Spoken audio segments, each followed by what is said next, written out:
저희가 매주 산상수훈, 특별히 팔복을 할 때 1절부터 12절까지를 반복해서 읽습니다. 반복해서 전체를, 물론 한두 절, 세 절 설교하지만 전체를 읽는 이유가 있어요. 왜 그러냐? 팔복은 하나하나 따로 떨어져 있는 게 아니에요. 하나로 붙어 있습니다. 그러니까 지난주에 말씀드렸듯이 팔복은 영적 팔체질과 다릅니다. 심령이 가난한 자가 따로 있고, 온유한 자가 따로 있고, 의에 줄이고 목마른 자가 따로 있고, 나는 애통하는 자보다는 의에 줄이고 목마른 자에 가까워, 이런 거 없다는 거예요. 그냥 통으로 다 하나라는 것입니다. 마치 성령의 열매가 하나인 것과 같아요. 성령의 열매를요, 거기에 단수가 씁니다. 성령의 열매들이라고 하지 않고 성령의 9가지 열매는요, 성령의 열매라는 단수를 써요. 무슨 얘기예요?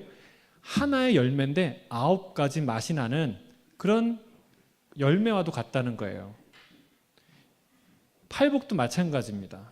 팔복도 이 8가지가 하나의 영혼 안에 깃들여 있다는 사실이에요.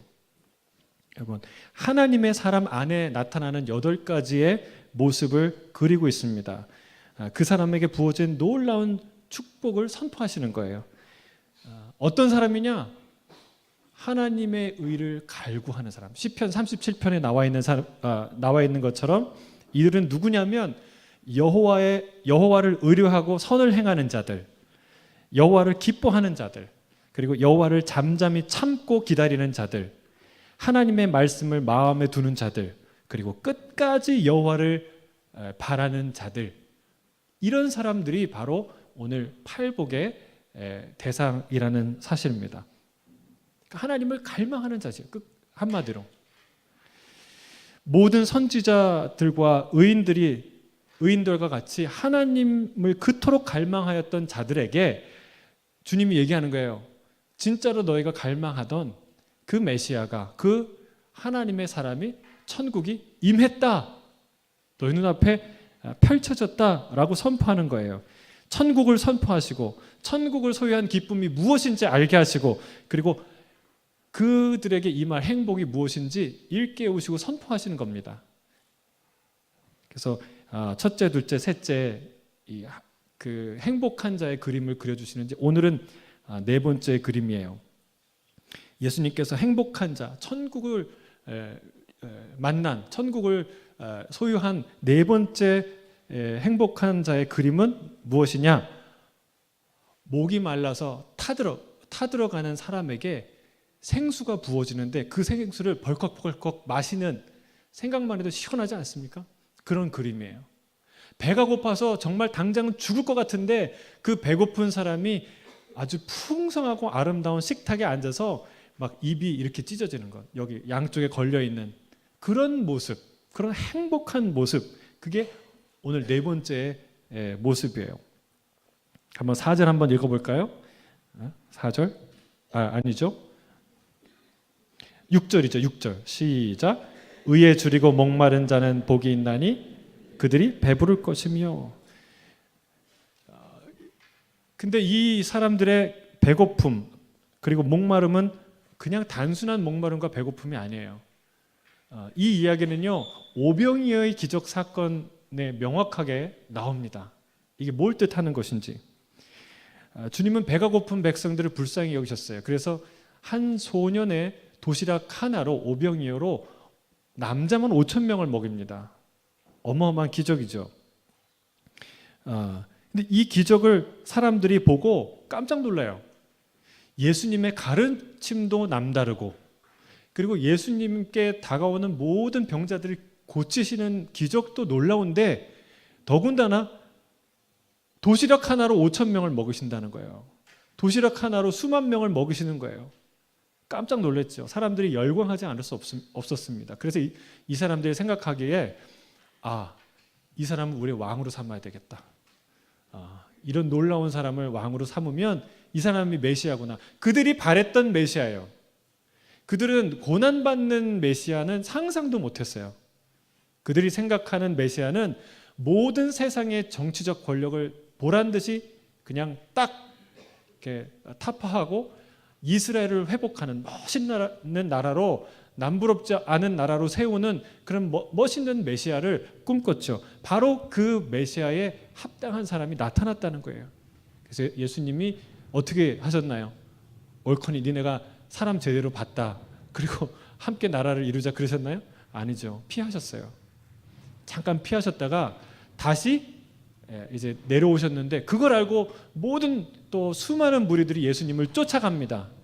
쫙 쫓아가는데 예수님이 그들을 향해서 이런 얘기를 하세요. 무슨 얘기입니까? 요한복음 6장 26절 27절 우리 같이 읽어볼까요? 시작. 너희가 나를 찾는 것은 표적을 본 까닭이 아니요 떡을 먹고 배부른 까닭이로다. 썩을 양식을 위하여 일하지 말고 영생하도록 있는 양식을 위하여 하라. 이 양식은 인자가 너희에게 주리니 인자는 아버지 하나님께서 내가 메시아인 거 맞고 또 배고픈 너에게 양식을 주는 자 맞는데, 내가 주는 양식은 썩어 없어질 육신의 양식이 아니라 영원한 양식이다라고 예수님이 분명하게 말씀하세요. 썩지 않을 하늘 양식이다라고 말씀하세요. 계속해서 6장 32절 33절 계속 읽어볼까요? 시작. 내가 진실로 진실로 너에게 이르노니 모세가 너에게 하늘로부터 떡을 준 것이 아니라 내 아버지께서 너희에게 하늘로부터 참떡을 주시나니 하나님의 떡은 하늘에서 내려 세상에 생명을 주는 것이니라. 물론 예수님도요, 우리의 육체적인 배고픔을 무시하지 않으세요. 중요하게 여기십니다. 실제로 주님은 수많은 배고픈 사람들을 위해서 떡을 먹이는 기적을 2번이나 행해요. 그러니까 성경에 기록된 것에 의하면 2번이에요. 그 이상은 하셨는지 모르겠어요. 아무튼 육체의 양식의 중요성을 무시하지 않습니다. 주기도문에도 이러한 양식을 위해 기도하라고 말씀하세요. 그런데 이 육신의 배고픔은 세상의 사람들도 때로는 채워줄 수 있다는 거예요. 세상 사람들이 줄 수 없고 예수님만 줄 수 있는 것이 무엇이냐? 그것은 이 썩어질 육신의 양식을 채우는 게 아니라 썩지 않을 영원한 양식, 하늘의 양식, 내 영혼의 양식, 생명의 양식이라는 거예요. 내 영혼의 배부름, 그것은 아무도 줄 수 없고 오직 예수님만 주실 수 있다는 말씀이에요. 요한복음 6장 35절 이렇게 써 있어요. 같이 읽겠습니다. 시작. 예수께서 이르시되 나는 생명의 떡이니 내게 오는 자는 결코 줄이지 아니할 터요 나를 믿는 자는 영원히 목마르지 아니할. 오늘의 본문과 정확히 딱 맞아 떨어집니다. 여러분, 세상의 문제는요, 먹을 것이 없는 게 문제가 아니에요. 여러분, 세상은요 사실은 먹을 게 넘쳐납니다. 하나님이 세상을 창조하시고요 먹거리로 가득 채웠어요. 엄마가 우리 자녀를 위해 냉장고에, 팬트리에 가득 먹을 거를 채워주는 거랑 똑같이 하나님이 세상을 먹을 거로 채워주셨어요. 뭐만 봐도 알아요? 망고나무. 여러분, 씨 하나를 심었는데 그 망고나무에서 몇 개가 열리나요? 안 키워봐서 모르시나요? 수백 개가 열려요. 그것도 한 해만 열립니까? 매년 열려요. 여러분, 먹거리의 종류를 한번 생각해 보세요. 수많은 채소와 식물들을 하나님이 다 주셨어요. 뿐만 아니라 물고기도 주시고 심지어는 동물도 주셨어요. 정말 먹을 것으로 넘쳐나는 세상이에요. 근데 뭐가 문제냐? 남보다 더 가지려 하고 더 가지려는 것을 뛰어넘어 다 가지려고 하는 탐욕, 우리 안에 있는 죄가 문제예요. 탐욕이 문제예요. 근데 더 많이 가진 자의 탐욕만 문제냐? 그렇지 않습니다. 여러분, 충분히 먹고 살 세상이 되어도 나보다 더 비싼 거 먹는 사람, 더 맛있는 거 먹는 사람, 더 자주 더 많이 먹는 사람, 배 아파서 견디기 어려운 그 탐욕도 동일한 문제예요. 여러분, 그 사람이 더 많이 가지면 지금 가진 사람보다 더 할 수 있어요. 똑같이 우리 안에는 죄, 우리 안에 있는 탐욕이 문제라는 거예요. 그래서 여러분, 세상은 공정한 제도가 공정한 사회 만드는 거 아닙니다. 공정한 제도가 공정한 사회의 출발점이 될 수 있어도 완성은 결코 할 수가 없어요. 우리가 무엇을 깨달아야 됩니까? 우리 안에 있는 아무거로도 채울 수 없는, 무엇으로도 채울 수 없는 영적인 허기가 있다. 허기웅 집사님 계시는데 그런 허기 말고 진짜 무엇으로도 채울 수 없는 허기가 내 안에 있다는 거예요. 내 안에 타오르는 영혼의 갈증, 그 허기의 실체를 우리가 보아야 됩니다. 우리는 무엇 때문에 허기집니까? 무엇 때문에 목마릅니까? 여러분, 뭔가 중요한 것을 상실한 아픔이에요. 마치 엄마를 잃어버린 아이, 고아원에 있는 아이의 슬픔처럼, 또는 연인을 떠나보낸 청년의 가슴앓이처럼, 그리고 고향을 잃은 난민, 실향민의 눈물처럼 그렇게 뭔가를 중요한 것을 잃어버린 사람의 아픔이에요. 뭔가를 채워도 채울 수 없는. 신기하죠? 저희가 군대에 가면요, 밥을 먹었는데 돌아서면 배고파요. 뭔가 안 먹은 것 같아요. 실제로는요, 많이 먹어요. 정기적으로 먹으니까 살이 쪄요. 제가 군대를 딱 제대해 보니까, 가서 보니까 7kg가 늘었더라고요. 그런데도 항상 배고파요. 그런데 그 배고픔이 언제 사라지는 줄 아세요? 제대와 동시에 사라져요. 7kg가 다시 원상복귀가 되는데 배고프지 않아요. 여러분, 우리 안에는요, 뭔가 채워도 채워지지 않는 허기가 있다는 거예요. 우리 영혼에는요, 오직 우리 아버지 하나님만 채울 수 있는 그 빈자리가 있어요. 오직 우리 예수님만 만족을 줄 수 있는 그런 영적인 빈자리와 허기가 있다는 사실입니다. 여러분, 그래서 주님이 얘기하는 거예요. 내가 하늘의 양식이고 내가 생명의 떡이다 라고 말씀하세요. 이 생명의 떡을 먹는 자는 결코 줄이지 않을 것이고 다시는 목마르지 않을 것이다. 영원히 목마르지 아니할 것이다 말씀하세요. 할렐루야. 주님이 주는 떡은요, 결국 뭔지 아세요? 자기 자신이에요. 요한복음 6장 51절에 이렇게 말해요. 내가 줄 떡은 곧 세상의 생명을 위한 내 살이니라. 여러분, 주님은 뭔가를 있는 걸 주시는 게 아니라 주님이 가지신 전부를 주시는 거예요. 목숨을 주세요. 여러분, 이런 사랑은 없어요. 우리를 충만케 하시는, 충족케 하시는 이런 놀라운 은혜가 아니고서는 우리의 영혼을, 이 진실한 사랑이 아니고서는 우리의 영혼을 만족시킬 사랑이 없다는 사실이에요. 근데 아이러니하게도 예수님이 이 얘기를 하고요, 사람들이 떠나갑니다. 왜요? 말씀이 너무 어렵다. 그리고 떠나가요. 왜 그런 줄 아세요? 이 사람들은요, 예수님이 더 이상 떡을 주지 않을 걸 알았어요. 떡 주는 기적은 여기서 끝난 거 알았어요. 그 사람들은 영혼의 배고픔에 대해서 관심이 없는 사람들이었어요. 진짜 관심은 육신의 배고픔이 그의 실제적인 가르침이었다고 하는 사실이에요. 다 떠나가고 성경은 다시는 함께하지 않았다고 얘기해요. 그래서 예수님이 제자들한테 묻죠. 너희도 가려느냐? 제자가 베드로가 뭐라고 얘기합니까? 영생의 말씀이 여기 있사오매 주여 우리가 어디로 가오리까? 할렐루야. 이게 저 여러분의 고백이 되길 주의 이름으로 축복합니다. 여러분, 여기 이 자리에 또 주님을 따라가는 사람의 두 종류 사람이 있다는 거예요. 육신의 배고픔, 육신의 만족, 육신의 배부름을 위해서 온 사람들이 있어요. 그분들은요, 언젠가는 떠나가요. 예수님이 그걸 주시기 위해 오시지 않았다는 사실을 알기 때문에 그걸 아는 순간 떠나요. 근데 진짜 영혼의 배고픔 때문에 오신 분은요, 주님 떠나지 않아요. 왜요? 진짜 생명의 양식, 유일한 하늘의 떡은 예수님밖에 없기 때문에 그렇습니다. 저는 여러분, 주님 곁에서 떠나지 않는 그런 하늘 양식을 먹고 영원히 배부른 그런 주님의 제자들이 되길 주의 이름으로 축복합니다. 이게 첫 번째 그림이에요. 목마르지 않고 배부른 그런 아름다운 천국, 그런 주님. 그게 행복하지 않습니까? 그 배부름을 얻는 사람은 행복한 거예요. 여러분, 다섯 번째 행복 선언은 무엇에 관한 것입니까? 긍휼히 여기는 자에 관한 것이에요. 우리 7절 한번 읽어볼까요? 시작. 그들이 긍휼히 여김을 받을 것이요. 가난하고 애통하고 배고픈 자를 돌보는 자들, 그렇게 돌보는 자들에게 임하는 하나님의 축복이에요. 그들이 가난한 자를 돌보듯이 주님이 그들을 돌보신다는 거예요. 할렐루야.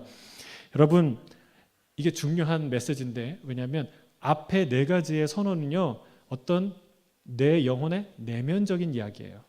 근데 이제부터는 나와 밖에 있는 사람의 관계에 대한 문제입니다.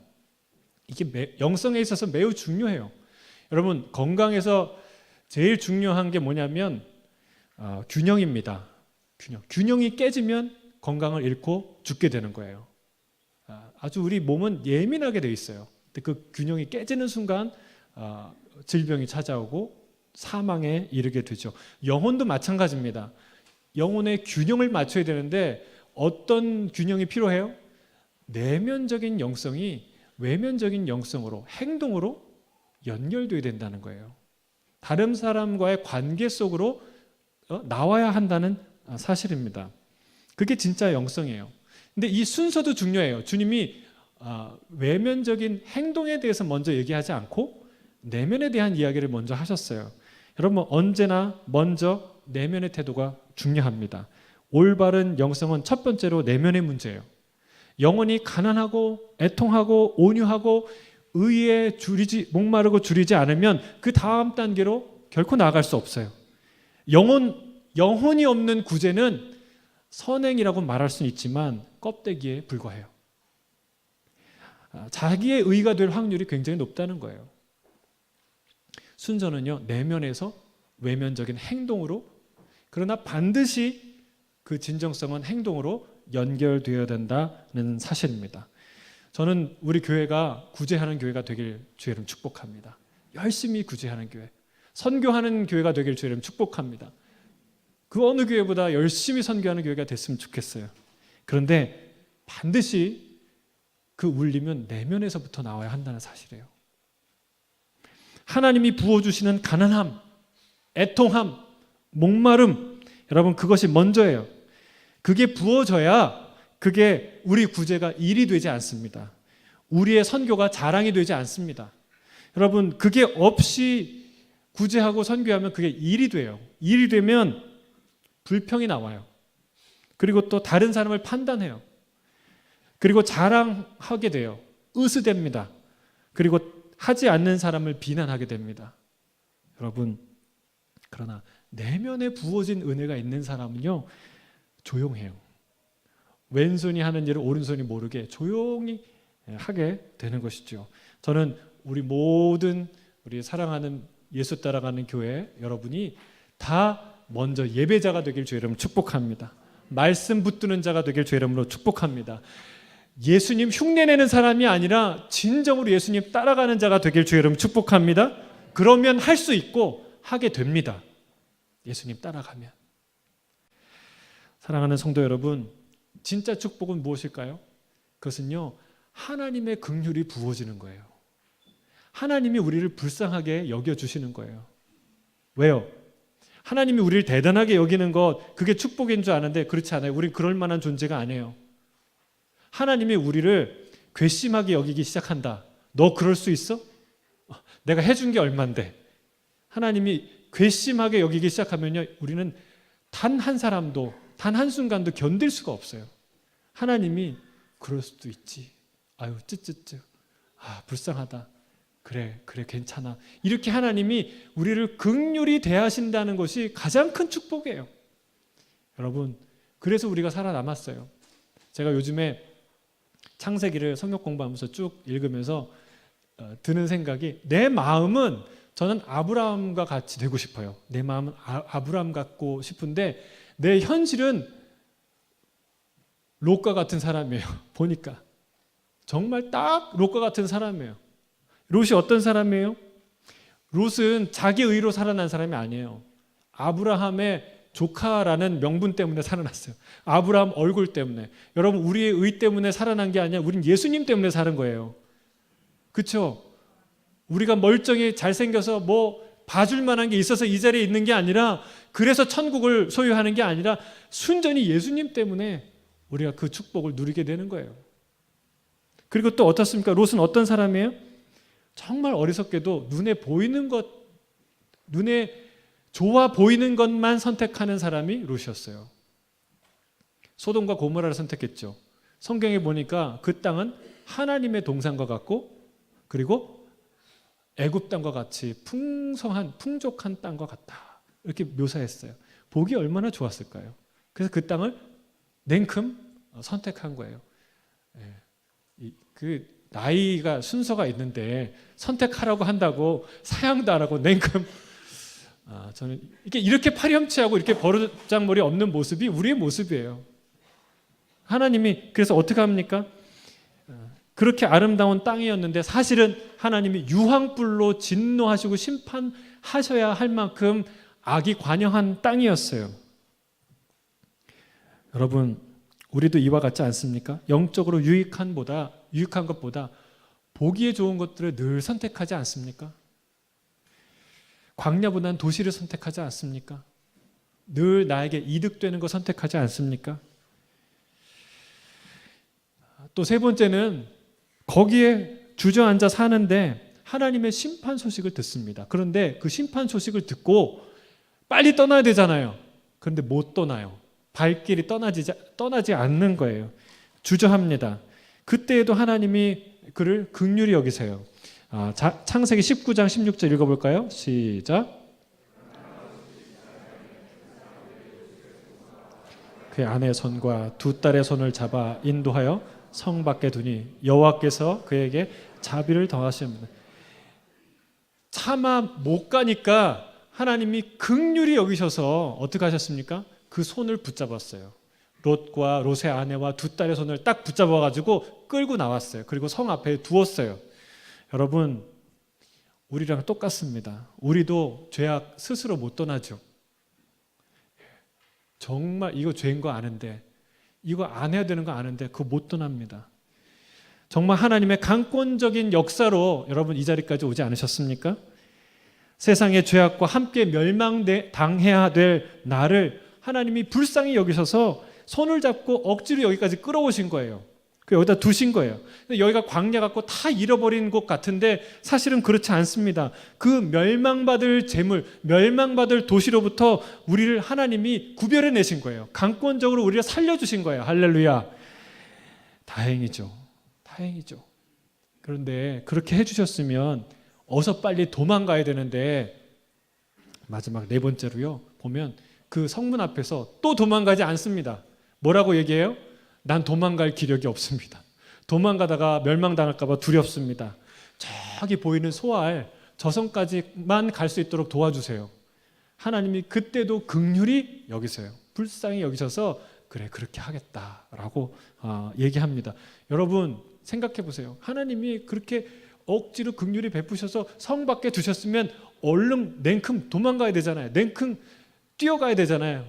하나님이 우리를 정말 강권적으로 역사하셔서 여기까지 인도하시고 구원해 주셨으면 주님이 시키는 일, 네 알겠습니다, 오케이 하겠습니다, 하다가 죽더라도 하겠습니다 해야 되잖아요. 근데 뭘 시키면 그거는 이래서 안 되고 저는 잘해서 안 되고 그건 못할 것 같고 힘들 것 같고 맨날 그런 고백하지 않습니까? 딱 우리 같아요. 정말 롯과 같아요.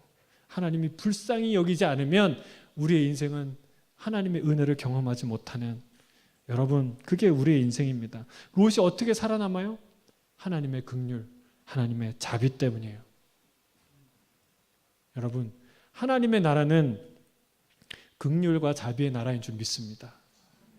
비판과 정죄의 나라가 아닙니다. 하나님께서 롯과 같은 자에게 긍휼을 베푸신다면 평소에 하나님을 경외하고 긍휼 베풀기를 열심히 한 욥과 같은 사람을 하나님이 얼마나 축복하시겠어요. 하나님을 바라는 자들, 서로를 불쌍히 여기는 자들, 여러분 그 사람을 하나님이 얼마나 놀라운 축복으로 더하시겠습니까? 그래서 여러분 구약에서 이 긍휼이라는 가치는 굉장히 많이 반복돼요. 하나님이 여러 번 고아와 과부를 돌보라고 얘기하세요. 명령하세요. 그래서 랍비들의 윤리학에서도 이 긍휼, 자비는 굉장히 중요한 강조점을 두고 있었어요. 예수님도 이것에 대해서 강조점을 두고 말씀하셨어요. 뭐라고 얘기하십니까? 바리새인들을 향해서 뭐라고 얘기하세요? 하나님이 긍휼을 원하고 제사를 원하지 않는다는 사실을 너희가 배워야 될 것이다. 나는 죄인을 부르러 왔지 의인을 부르러 온 것이 아니다. 주님이 그렇게 말씀하세요. 기회가 될 때마다 하나님의 긍휼을, 자비를 강조하셨어요. 그리고 긍휼과 자비가 빠진 율법주의를 질타하셨어요. 안식일에 병을 고치시면서 뭐라고 얘기하십니까? 생각해봐라. 너희가 안식일에 너희 양이 구덩이에 빠지면 건져주지 않느냐. 구덩이에 빠진 그 양도 건져주는데 하물며 수십 년간 이 질병의 이 구덩이에 빠져 있는 이 사람을 고쳐주는 게 얼마나 의로운 일이냐. 양보다는 이 한 영혼이 얼마나 더 귀하냐라고 말씀하세요. 뭐예요? 율법의 참된 정신은 긍휼이라는 거예요. 긍휼. 하나님 우리를 긍휼히 여기셨고 또한 서로 긍휼히 여기라는 참된 정신이 율법이라고 주님이 말씀하는 거예요.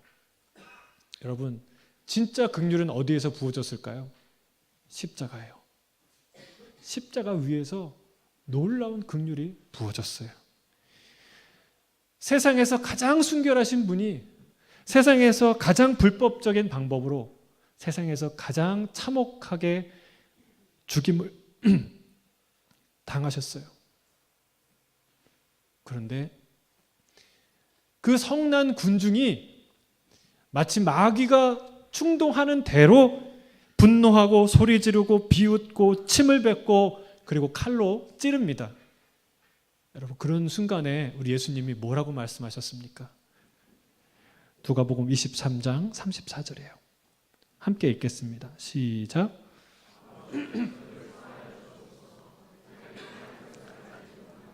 아버지 저들을 사하여 주옵소서. 자기들이 하는 것을 알지 못함이니이다. 여러분, 우리 사극 같은 데 보면요, 억울하게 죽는 사람 혹은 죄가 있어서 자기 죄 때문에 죽는 사람이 뭐라고 외칩니까? 죽어가면서 너는 잘못 없냐? 너 내가 어떻게 되는지 두고 볼 거다. 두 눈 똑똑히 뜨고 지켜볼 거다. 저주와 악담을 쏟아내죠. 그런데 우리 예수님은 자기 죄가 아니라 우리 죄 때문에 가장 비극적으로 돌아가시는 그 상황에서 나를 죽이는 저들을 용서해달라고 말씀해요. 여러분, 이것이 우리에게 부어진 주님의 긍휼인 줄로 믿습니다. 여전히 죄인이고 여전히 주님을 찌르고 여전히 주님과 반대된 그렇게 흉악무도한 죄인인데 우리가 아직 죄인 되었을 때에 주님께서 우리를 사랑하셨어요. 세상에서 아직도 머뭇거리고 있었던 그때에 나의 손을 붙잡고 이끌고 성 밖으로 광야로 주님이 인도하셨어요. 여러분, 주님은 이 자비가 이 땅에 왔다는 거예요. 주님은 이 자비가 너희 영혼 가운데 부어질 것이라는 거예요. 그리고 이 놀라운 긍휼, 이 놀라운 자비가 십자가를 통해 우리 영혼 가운데 부어진 줄로 믿습니다. 주님은 그래서요, 서로 불쌍히 여기는 거 되게 좋아하세요. 원하세요. 여러분, 우리가 서로를 불쌍히 여겨야 돼요. 성경에 보면은 누가 하나님께 구워줄 사람이 있느냐? 그의 지혜를 구워줄 사람도 없고 그의 돈을 구워줄 사람도 없고 그의 경험을 구워줄 사람도 없고 아무도 하나님께 뭔가 구워드릴 사람이 하나도 없다. 그런데 딱 한 가지 하나님께 구워드리는 것이 있다고 말해요. 그건 뭐냐? 가난한 자를 불쌍히 여기는 거예요. 잠언 19장 17절 함께 읽겠습니다. 시작. 여호와께 구워드리는 것이니 그의 선행을 그에게 갚아주시라. 여러분, 가난한 자를 불쌍히 여기시는 저와 여러분 되길 주님 축복합니다. 가난한 사람들 불쌍히 여기세요. 또 하나, 영혼이 가난한 사람 있어요. 돈은 많이 가졌는데 우리 눈에 보기에는 괘씸한 사람, 그 사람도 불쌍히 여기기를 주의 이름으로 축복합니다. 왜요? 우리도 괘씸한 존재였어요. 그리고 여전히 우리도 괘씸한 존재예요. 근데 주님이 주의 보혈로 우리를 덮어주실 거예요. 여러분, 불쌍히 여기시는 그런 마음이 임하길 주의 이름으로 축복합니다. 근데 이거 잘 안 돼요. 어떤 사람이 이 마음 품을 수 있어요? 십자가의 긍휼을 경험한 사람, 십자가의 긍휼이 나를 덮은 사람, 그 사람만 할 수 있어요. 저는 이 시간에 선포합니다. 십자가의 긍휼이 임할지어다. 불쌍하게 보는 그 눈이 열릴지어다. 괘씸하게 보는 모든 악하고 완고한 마음이 떠나갈지어다. 그런 마음이 임해야 하는 거예요. 하나님께서 그런 은혜를 우리에게 불쌍히 여김을 받는 자는 복이 있다. 천국은 그런 자에게 임하는 놀라운 하나님의 축복이다 라고 말씀하시는 거예요. 자, 오늘 보여주시는, 예수님이 보여주시는 여섯 번째 행복한 사람의 선언은요, 마음이 청결한 자에 관한 거예요. 우리 함께 8절 같이 읽어볼까요? 시작. 그들이 하나님을 볼 것이며. 마음이 깨끗한 자는 어떤 복이 있다고요? 하나님을 보게 되는 영광을 누릴 것이다. 여러분, 성도의 지복, 지극한 복, 더할 수 없는 복, 이 복이 뭐냐면 하나님을 보는 거예요. 할렐루야. 하나님을 두 눈으로 보는 것보다 더 아름다운 복은 없어요. 여러분은 로또 대박 맞으면, 주식 올라가면, 또 좋은 경치 보면, 그러면 그게 좋은 줄, 그게 아니에요. 그것보다 비교할 수 없이 아름다운 축복은 하나님을 직접 두 눈으로 보는 거예요. 여러분, 그런 샘플이 그 성경에 있는데요. 모세가 이 하나님의 형상을 본 자예요. 우리 민수기를 큐티하고 있는데 미리암과 그리고 아론이 이 모세를 대적합니다. 근데 그 대적할 때 하나님이 직접 이 모세의 편을 드세요. 모세가 너무나 존귀한 자라고 설명을 하면서 내가 다른 선지자는, 다른 내가 내 종들은 그냥 환상으로도 보고, 그리고 음성으로도 이렇게 그 꿈으로도 보이고 애매한 말로도 하지만 내 종 모세와는 그렇지 않다. 내 종 모세는 얼굴과 얼굴을 내가 대고 대면하고 똑바로 얘기하는 사이다. 그는 하나님의 형상을 보았다. 여러분, 모세의 존귀함에 대한 근거로 하나님이 뭐라고 얘기냐면 그는 여호와의 형상을 본 사람이다 라는 거예요. 하나님의 형상을 본 자는요, 대단한 사람이에요. 그 하나님의 형상을 본 사람은 대단한 영광을 누리는 거예요. 이스라엘이 광야에서 금송아지 사건 때문에 진노를 받죠. 그때 나 가나안으로 내가 직접 안 올라갈 테니까 너희들 올라가라 그랬어요. 그때 모세가 엎드려서 기도합니다. 주님, 만일 제가 주께 은총을 입은 자이거든 이 백성을 주의 백성으로 여기소서. 간절히 기도했어요. 주님이 그 기도를 들으셨어요. 그래, 내가 올라가겠다. 근데 모세가요, 거기서 한 가지 더 요청을 합니다. 그런데 그런 증거를 보여주세요. 주님이 확실히 우리가 저희와 함께 올라가겠다는 증거를 보여주세요. 그 증거로 하나님의 영광을 보여주세요. 내가 주의 은총을 입은 자인 증거로 그 영광을 보여주세요 라고 기도했는데 이 담대한 기도, 겁없는 기도를 주님이 들어주십니다. 하나님이 들어주세요. 출애굽기 33장 19절 같이 읽어볼까요? 시작. 여호와께서 이르시되 내가 모든 선한 것을 내 앞으로 지나가게 하고 여호와의 이름을 내 앞에 선포하리라. 나는 은혜를 베풀고 긍휼히 여길 자에게 긍휼을 베푼다. 제가요, 그 요한계시록까지 모든 그 성경 중에 이스라엘 역사상 나타난 정말 내가 현장에 가서 보고 싶다, 너무너무 부럽다라고 하는 장면이 있다면 요한계시록에 나와 있는 그 이제 천국이 임하는 장면 빼고는 바로 이 장면이에요. 홍해가 갈라지는 장면하고 비교할 수 없는 너무나 아름다운 위대한 장면이죠. 하나님이 모든 선한 것을 다 보여주세요. 하나님의 모습을 보는 것만으로도 족한데 하나님의 모든 선한 것을 다 보여주신대요.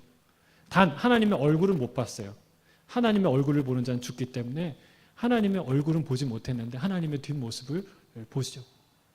근데 여러분, 세상에 그 어떤 퍼레이드, 예를 들면 그 영국 왕실의 황태자 결혼식의 퍼레이드만 봐도 사람들의 입이 확 딱 벌려지는데, 하나님의 이 그 행진을, 퍼레이드를 보면 얼마나 놀랍겠어요. 예? 얼마나 놀랍겠어요. 대단한데, 그런데 이 하나님의 놀라운 퍼레이드를 본 사람이 딱 한 사람이에요. 모세라는 거예요. 모세를 하나님이 앞에 세워두고 그 놀라운 일을 행하세요. 너무 부러운 장면이에요. 너무너무 부러운 장면이에요. 근데 그런 일이 이 세상에 다시 있을까요, 없을까요? 네, 꿈을 깨시길 바랍니다. 이 땅에서는 그런 은혜를 다시는 경험하기 어려워 보입니다. 그런데 우리도 이 모세처럼 하나님의 선하심을, 모든 선하심을 직접 눈으로 보는 때가 오게 될 줄로 믿습니다. 언제예요? 우리가 천국 갈 때, 그리고 천국이 이 땅에 임할 때 우리는 두 눈으로 똑똑히 볼 거예요. 하나님의 정말 기절초풍할 놀라운 모습을 우리가 보게 될 거예요. 계시록 22장 4절에 보면 그의 얼굴을 볼 터이요, 이 땅에서 선택받은 자, 유일하게 선택받은 자, 모세도 못 본 그 얼굴을 언제 본다고요? 주님의 나라에 갈 때, 주님의 나라가 임할 때 우리는 그분의 얼굴을 보게 된다는 거예요. 할렐루야. 여러분, 근데 이 영광을 우리가 다 보게 되는데 못 보는 사람이 있어요. 거짓말하는 자예요. 거짓말하는 자. 요한계시록 21장 27절에 같이 읽어볼까요? 시작. 무엇이든지 속된 것이나 가증한 일 또는 거짓말하는 자는 결코 그리로 들어가지 못하되 오직 어린 양의 생명책에 기록된 자들만 들어가리라. 마음이 청결하고 깨끗한 자는 거짓말 안 하는 사람이에요. 영이 정직한 자예요. 다른 사람은 물론이고 자기 자신 속이지 않는 사람입니다. 물론 인간이 어떻게 100% 정직할 수가 있겠습니까? 깨끗할 수가 있겠어요?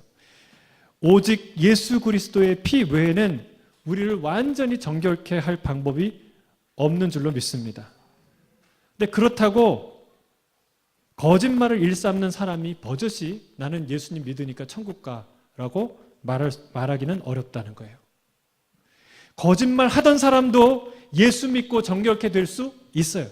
그러나 예수 믿은 자가 거짓말을 일삼고 살 수는 없는 거예요. 사람은 속여도 하나님은 속일 수 없습니다.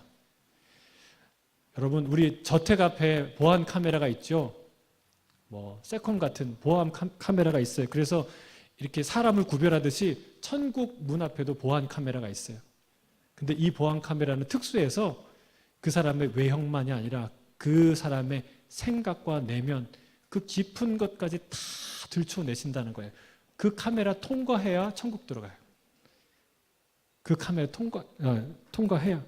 히브리서는 영원한 안식에 들어가기 전에 반드시 그 단계를 거친다고 말씀하고 있어요. 히브리 4장 15절, 16절 같이 읽어볼까요? 시작. 하나님의 말씀은 살아있고 활력이 있어 좌우의 날선 어떤 검보다도 예리하여 혼과 영과 및 관절과 골수를 찔러 쪼개기까지 하며 또 마음의 생각과 뜻을 판단하나니 지으신 것이 하나도 그 앞에 나타나지 않음이 없고 우리의 결산을 받으실 이의 눈앞에 만물이 벌거벗은 것 같이 드러나느니라.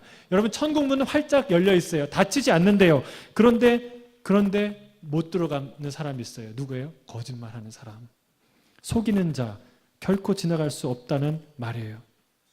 왜? 다 드러나니까. 여러분, 그 천국까지 가지 않아도요, 이 땅에서도 비슷한 현상이 일어납니다. 여러분, 마음은 일종의 감각기관이에요.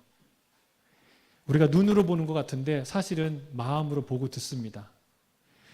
성경은 정직한 자가 마땅히 행할 바가 있는데 그게 찬양이라는 거예요. 찬양. 정직하고 양심이 바른 자는요, 곰곰이 생각해 보면 감사가 터져나오고 찬양이 터져나올 수밖에 없다는 거예요. 여러분, 칭찬도 정직한 마음에서 나옵니다. 예쁜 사람을 보고 예쁘다고 하는 거, 그거 쉬운 일 아니에요. 아무나 할 수 없어요. 어떤 사람이 합니까? 정직한 사람. 노래 잘하는 사람 보고요, 참 당신 노래 잘합니다 라고 말하는 거 아무나 못해요. 누가 해요? 정직한 사람. 뭔가를 받았는데 감사하다고 얘기 아무나 못해요. 어떤 사람이에요? 정직한 사람. 여러분, 우리가 왜 찬양을 못합니까? 왜 찬양이 그냥 입에만 조금 있고 마음속부터 터져나오지 않습니까? 왜 감사가 터져나오지 않습니까? 여러분, 우리가 정직하지 않아서 그래요. 정직의 영이 임하지 않았기 때문에 그렇습니다. 생각해 보십시오. 우리의 인생을 객관적으로 평가할 때 불평할 것이 많아요? 감사할 것이 많습니까? 네? 확신이 없으세요? 정직하지 않으세요? 여러분, 정직하게 인생을 돌아보세요. 감사할 것이 훨씬 더 많아요. 어떻게 할 수 있어요? 여러분을 구성하고 있는, 우리 인생을 구성하고 있는 수백, 수천, 수만 가지 조건 중에 작은 거 하나라도 지어보세요.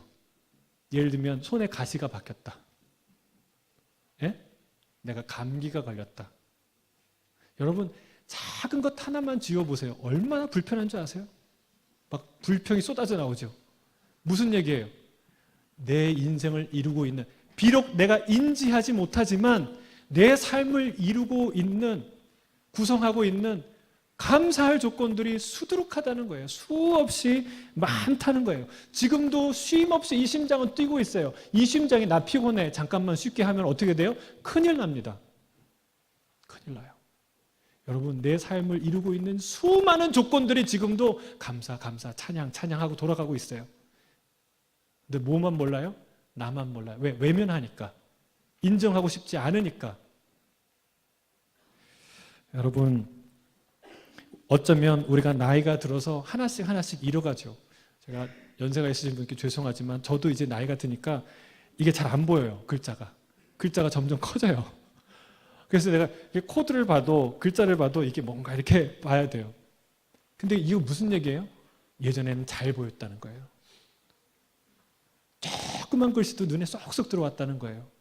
여러분, 어쩌면 우리가 나이가 들어서 하나씩 잃어가는 과정은 절망이 늘어가는 과정이 아니라 사실은 감사가 늘어가는 과정이야 할지 모릅니다. 그동안 나를 구성해온 수많은 감사의 조건들을 비로소 하나씩 깨닫기 시작하는 과정이기 때문에 그렇습니다. 여러분, 그런 객관적인 사실을 무시하는 것, 그것이 부정직이라는 거예요. 그걸 외면하고 여전히 내게 있는 일부의 문제를 전부의 문제라고 우기는 것, 확대하고 왜곡하는 것, 그것이 거짓이라는 거예요. 이런 부정직함을 가지면 절대로 찬양 못합니다. 불평과 원망과 불신과 반역이 나오는 것이죠. 여러분, 인생 최고의 정직은 무엇입니까? 예수님 믿는 거예요. 예수님께 날 구해주세요 라고 예수님 바라보는 거예요. 그게 최고의 정직이에요. 그럼 민수기에서 보면 광야의 불뱀, 악독한 그 저주와 악평 때문에 하나님이 징벌을 내리시죠. 불뱀에 물려 죽어갑니다. 근데 하나님이 불쌍히 여기셔서 그들을 살려줘요. 방법이 있어요. 장대에 놋뱀을 높이 매달아라. 그리고 그 놋뱀을 보는 자마다 살아날 것이다. 근데 여러분, 이렇게 쉬운 방법이면 다 살겠죠. 근데 다 살았을까요? 다 살지 못했을까요? 의외로 수많은 사람이 죽어갔다는 거예요. 왜요?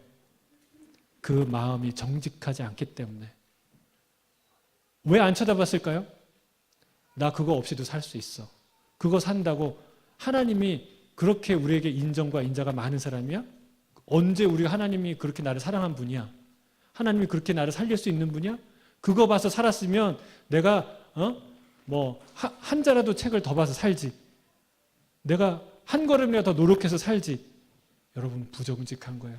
나는 내 인생을 구원할 능력이 없다는 것을 고백하는 것. 내 안에 나를 구원할 능력이 하나도 없다는 것, 고백하는 것, 그것이 진짜 정직이에요. 여러분, 주님을 바라보세요. 그리고 주님 높이 불뱀에 물려서, 고난의 불뱀에 물려서, 죽음의 불뱀에 물려서 죽어가십니까? 여러분, 높이 달려있는 예수 그리스도를 보세요. 살게 될 줄로 믿습니다. 그럼 마음이 청결한 자, 예수님을 바라보는 자, 그에게 천국이 임한다는 거예요. 구원이 임한다는 거예요. 그 사람은 행복하다는 거예요. 마음이 깨끗한 자는 하나님께서 내 인생에 부어주시고 보여주신 기적을 선포하지 않을 수 없어요. 왜요? 그게 보이니까요. 감사의 조건들이 보이니까요. 또한 그들은 하나님을 경외할 수밖에 없어요. 왜냐하면 세상 속에서 하나님이 느껴지니까요. 두 눈으로 보지는 못하지만 확실하게 느낄 수 있습니다. 나와 함께 하시는 하나님, 나를 붙드시는 하나님, 나를 기뻐하시는 하나님을 볼 수 있게 될 줄로 믿습니다. 눈이 아니라 마음으로 보는 거죠. 이 땅에서도 주님의 영광을 보는 자들이 되길 주의 이름으로 축복합니다. 주님의 나라가 임할 때 하나님의 놀라운 영광을 보는 자들이 되길 주의 이름으로 축복합니다. 아멘. 우리 시간에 아까 찬양했던 그 찬양 중에 이 찬양했으면 좋겠어요. 주님 다시 오실 때까지 우리 다 같이 일어나서